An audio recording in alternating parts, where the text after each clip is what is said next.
नशिस्तों के लिए तकरीबन 1,13,000 कश्मीरी माइग्रेंट वोटर्स वोट डालने के अहल हैं। असिस्टेंट रिटर्निंग ऑफिसर बराए माइग्रेंट्स डॉक्टर रियाज अहमद ने कहा कि माइग्रेंट वोटरों के लिए जम्मू, उधमपुर और दिल्ली में वोट डालने के लिए पोलिंग मराकज़ कायम किए गए हैं।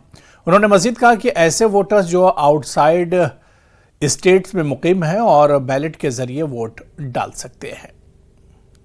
वो कश्मीर में इस वक्त लोकसभा इलेक्शंस की गहमा गहमी है। अब जो सारा कंसंट्रेशन है वो कश्मीर वैली की 3 सीटों पर, लोकसभा सीटों पर है और लद्दाख की 1 सीट पर है, जिस पर चुनाव अभी बाकी है। जम्मू और उधमपुर की सीटों पे चुनाव हो गया है। अगर हम कश्मीर वैली की बात करें तो वहां पे जो 3 सीटें हैं उसमें कई कश्मीरी पंडित वोटर भी हैं। तकरीबन 1,13,000 के करीब कश्मीरी पंडित माइग्रेंट वोटर हैं, जिसमें कश्मीरी पंडित ज्यादातर हैं।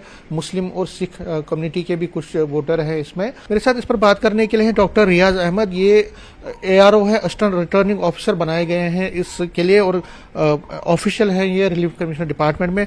सर, न्यूज़ 18 से बात करने के लिए शुक्रिया। सबसे पहले पूछना चाहूंगा रियाज साहब कि क्या क्या अरेंजमेंट्स हैं, कितने वोटर हैं टोटल, कितने पोलिंग बूथ बनाए गए हैं और किस तरह से अरेंजमेंट्स हैं कश्मीरी पंडित ये वोटर्स के लिए?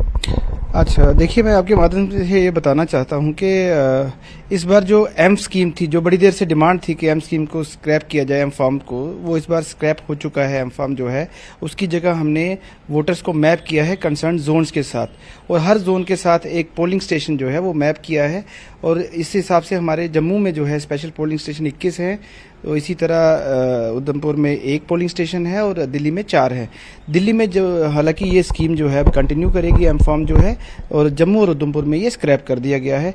तो इसके बाद जहाँ तक बात रही हमारे वोटर्स की, तो वोटर हमारे पास migrant voter as of now हमारे पास 1,13,000 के करीब माइग्रेंट वोटर है और जो अप्रॉक्सीमेटली 50 से 60,000 जम्मू में रिजाइड कर रहे हैं। तो उनके लिए फैसिलिटीज़ इलेक्शन कमीशन ने, जैसे कि ये ट्रांसपोर्ट फैसिलिटी है, फ्री ट्रांसपोर्ट फैसिलिटी है, पिक एंड ड्रॉप जो है सुबह 6 बजे से लेके शाम को 6 बजे तक रहेगी।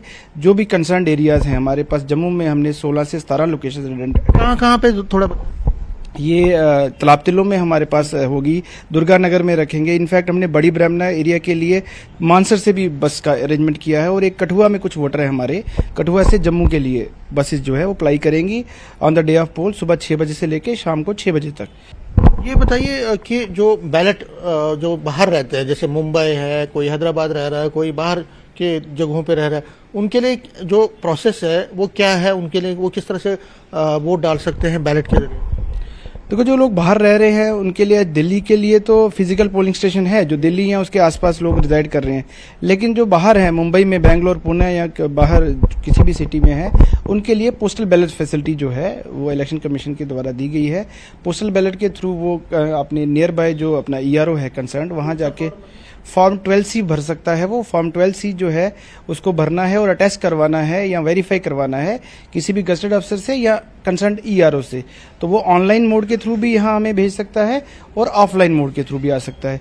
अभी तक हमारे पास जो ये फॉर्म 12C है, कोई 500 के करीब 12C अनंतनाग के आ चुके हैं और इतने ही नंबर कोई हमारे पास श्रीनगर कॉन्स्टिट्यूंसी का भी आ चुका है।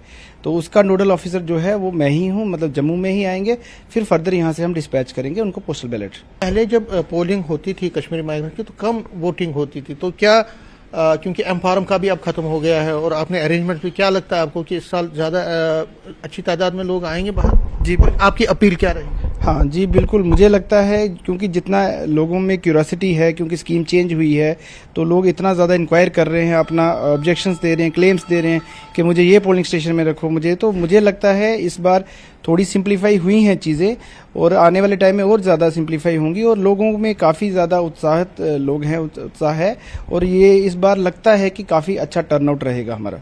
उस एम फॉर्म के ख़त्म होने के बाद, जैसे मैंने आपको पहले भी बताया कि हमने मैपिंग की है पोलिंग स्टेशन की जोन के साथ और जो कंसर्न जहां पे वो रजिस्टर्ड है माइग्रेंट, वहां उनको पोलिंग स्टेशन के साथ हमने मैप किया है। हो सकता है इस बार हमें थोड़ी कमियां रह जाएं क्योंकि ये फर्स्ट टाइम था और हम बड़े शॉर्टेस्ट टाइम में हमने ये किया है और आने वाले टाइम में हम ये आश्वासन देता हूं मैं आपके माध्यम से कि ये सारा स्ट्रीमलाइन हो जाएगा और एम फॉर्म कभी भी अब दोबारा बनने की जरूरत नहीं पड़ेगी। एक बार आपका पोलिंग स्टेशन और आपका जोन जो है मैप हो गया तो आपको कुछ भी करने की जरूरत नहीं है। आपको सिंपल अपना वोटर कार्ड या एपिक नंबर लेके आना है तो आप वोट डाल सकते हैं। न्यूज़ 18 से बात करने के लिए शुक्रिया। तो डॉक्टर रियाज अहमद थे, ये ARO हैं माइग्रेंट्स इनको पूरा नोडल ऑफिसर बनाया गया है इस सारे प्रोसेस का, इलेक्शन प्रोसेस का, माइग्रेंट्स का। ये एश्योर करते हैं कि जितनी भी अरेंजमेंट्स हैं वो कंप्लीट कर दी गई हैं और पोलिंग स्टेशंस को आइडेंटिफाई किया गया है। पिक एंड ड्रॉप की भी अवेलेबिलिटी रहेगी और जिस तरह से बाहर लोग रहते हैं उनके लिए बैलेट पेपर्स का भी इंतज़ाम है। तो इनकी अपील है कि ज़्यादा से ज़्यादा, और हमारी भी अपील है कि जब भी 13 तारीख से जब कश्मीरी माइग्रेंट वोट डालने जाएं तो वो भारी संख्या में बाहर निकलें, वोट डालें और अपने जो डेमोक्रेटिक राइट्स हैं उसका वो यूज़ करें, इस्तेमाल करें। कैमरामैन साहिबा के साथ में समीर भट्ट, न्यूज़ 18 जम्मू।